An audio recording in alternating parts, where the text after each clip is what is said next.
Renaud, le monument de la musique va fêter ses 70 ans le 11 mai prochain. Pour cette occasion, le chanteur de Mistral gagnant a sorti un nouveau disque, sobrement intitulé Métèque. Ce 5 mai, il s'est livré à nos confrères du magazine Gala. Pendant l'entretien, il en a profité pour faire passer un message à deux autres artistes, Orelsan et Stromae. À presque 70 ans, dans quelques jours, Renaud fête son anniversaire en sortant un nouveau disque de reprise qui va ravir les fans, c'est l'évidence. En plus, ce n'est pas un anniversaire comme les autres puisqu'il n'a pas touché une seule goutte d'alcool depuis un an. Un joli cadeau qu'il se fait à lui-même. Pour faire la promotion de son dernier bébé, il fait le tour des médias et échange avec les journalistes sur sa musique, ses inspirations, ses addictions. C'est aussi le temps des confidences. En effet, celui-ci a donné son point de vue sur deux collègues de la chanson, Orelsan et Stromae. Que pense-t-il des deux artistes? En effet, dans l'émission prévue pour lui rendre hommage le 10 mai prochain sur France 2, il n'y a aucun rappeur.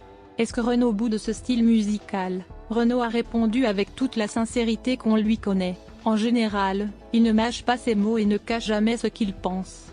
Je suis désolé pour eux mais je ne suis pas fan, dit-il. Le chanteur précise également qu'Orelsan et Stromae, c'est bien écrit, mais musicalement, je n'accroche pas. Cela me laisse froid.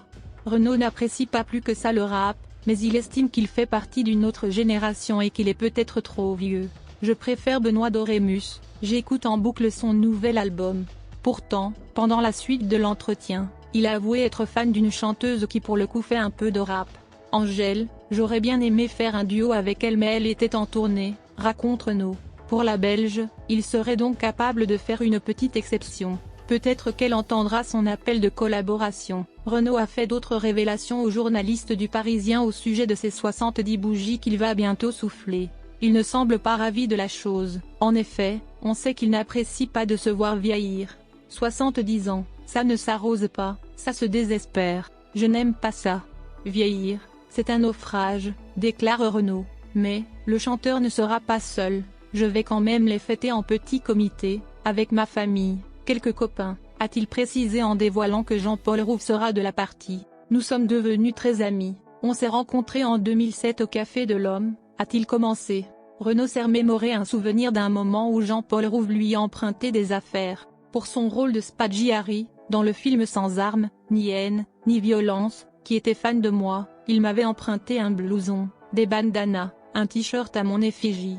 Renaud n'a jamais eu sa langue dans sa poche, alors, après avoir donné son avis sur ses deux collègues de la chanson, Orelsan et Stromae, il est venu sur un sujet encore plus délicat, celui de la politique. En effet, le chanteur a abordé l'élection présidentielle qui vient de se terminer. Renaud n'a aucune honte à déclarer qu'il a voté pour Philippe Poutou au premier tour.